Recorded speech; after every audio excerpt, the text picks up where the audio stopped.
tragedy is real suffering, but oftentimes it will allow people to become more united and rally together for a cause. Malevolence, on the other hand, is a different story, and it oftentimes breaks souls and destroys nations. Now, I, like you and everybody else out there, have many opinions on what is happening right now with the protests, the violence, the riots, the police force, but that is not the focus of this channel. So please do not take my lack of attention on what is happening right now as if it's a lack of care for what's happening right now. Outside of the economic focus, there are a lot of voices that are saying what I would want to say better than I could say it. And so I will stay in my lane and talk about what I know best, which is economics. And I will limit my comments to the events right now by saying that coercive actions and violence by either individuals or the state is wrong. And due to some of the violence that is happening right now, we are seeing a lot of property destruction. Now, contrary to what common sense might tell you, macroeconomics actually says this is a net benefit to local and total economies. Yes, you heard that right. It sounds preposterous to anybody with a shred of common sense. Macroeconomists say that destructive actions like this are actually net benefits to economies. So on this episode, we are going to shred that to bits by discussing the broken window fallacy. Let's dive in.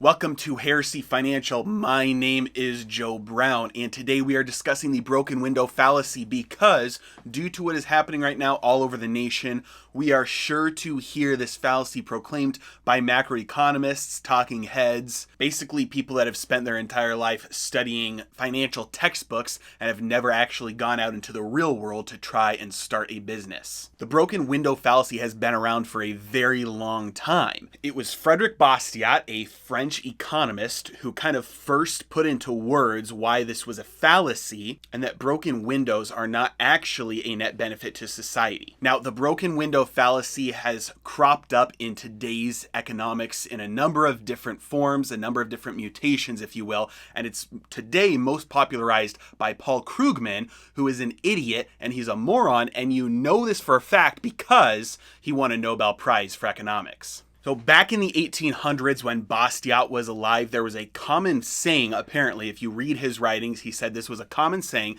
that if somebody had, if somebody threw a rock through somebody's window, their shop window, the common phrase that people would say to them was, man, that sucks, but, it's the way things go, and if no windows got broken, then what would happen to the window makers? That was kind of the front for the underlying economic assumptions that you need spending caused by anything to cause economic growth. And the typical argument went like this. Hey, okay, so you got your window broken, and since you got your window broken, you're going to go spend money to get it replaced, and then the window maker who made you that new window, now he gets some income, and now he's going to go spend it on something, and then the people that he spends the money to, it's just going to continue to infinity, and it's going to spur on economic growth. Now, the underlying assumption behind this theory of economics is that growth is caused by spending and not by anything else. So anything that causes spending and economic activity is a net good and causes growth. Similarly, Paul Krugman today advocates for a faked alien invasion. And he said,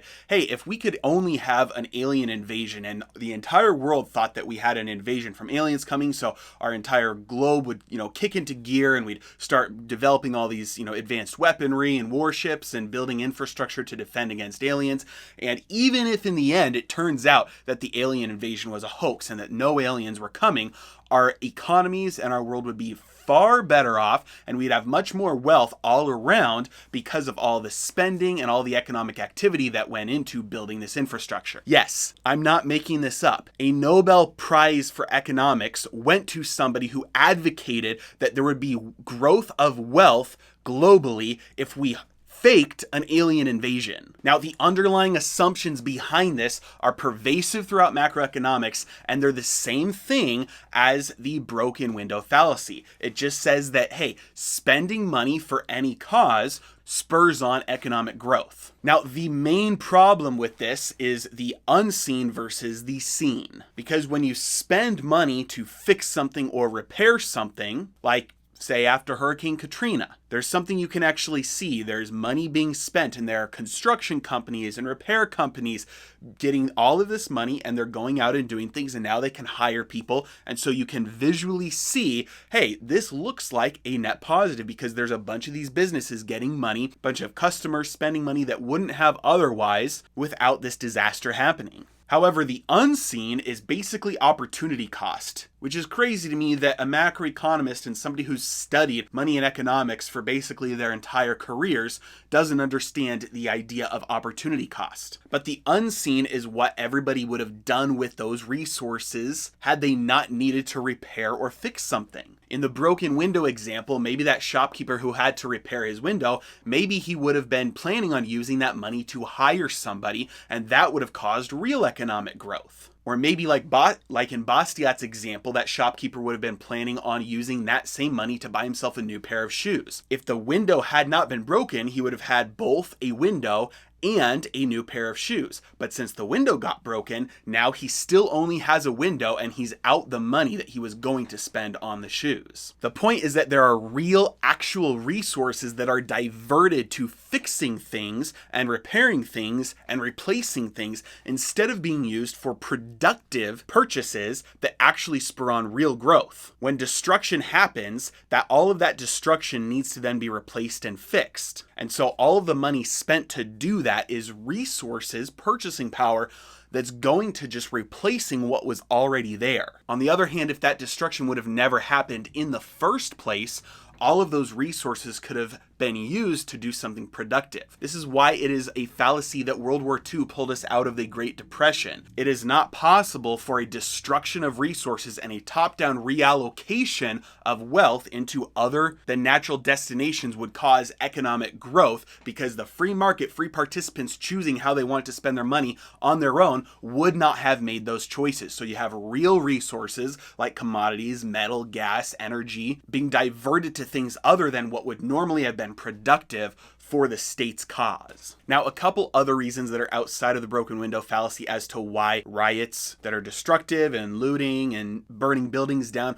why those things are net destructive to wealth and economies instead of beneficial, is partly because insurance contracts, by and large, have exclusion clauses that they will not replace buildings if there's something like civil unrest or riots. And so, especially for small business owners, a lot of these businesses are not going to have insurance companies come in and rebuild and reimburse them for their losses. Now, if you're a large company, let's say Target or Walmart or some of these massive corporations, you probably have a team of lawyers that has been able to look over all of your different insurance coverages, and you haven't been exposed to those sort of loopholes by the insurance companies. But if you're Target and in a city, your Target just got burned down, how likely are you as the owner of Target to want to rebuild and invest in putting in new capital just to risk something in an area that now has been proven to be volatile? And so, especially for local economies, there's going to be massive devastation as a result of this violence. Okay, so I know I've made the point that this is going to be destructive economically. It's not going to be beneficial. So why is the stock market going up? Same reason that it's been going up. Anytime that there's been bad news recently over the past couple of years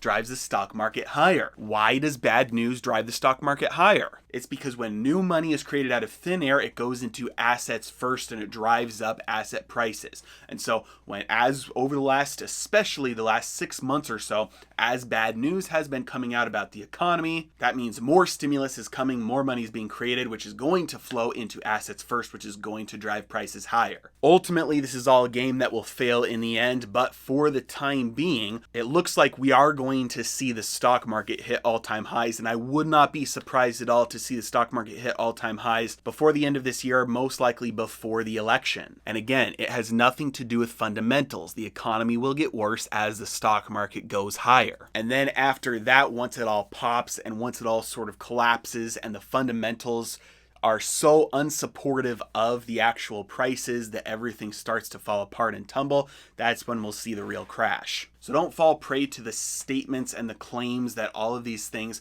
they're going to be net benefits for these communities. It's not. Destruction of wealth is exactly what it sounds like, destructive of wealth. Thank you so much for watching. If you enjoyed the video, please hit that like and subscribe button. It really does help the channel out. And if you have any questions or comments, you disagree, let me know in the comments section below. I love your guys' feedback, and thank you so much for watching. Have a great day.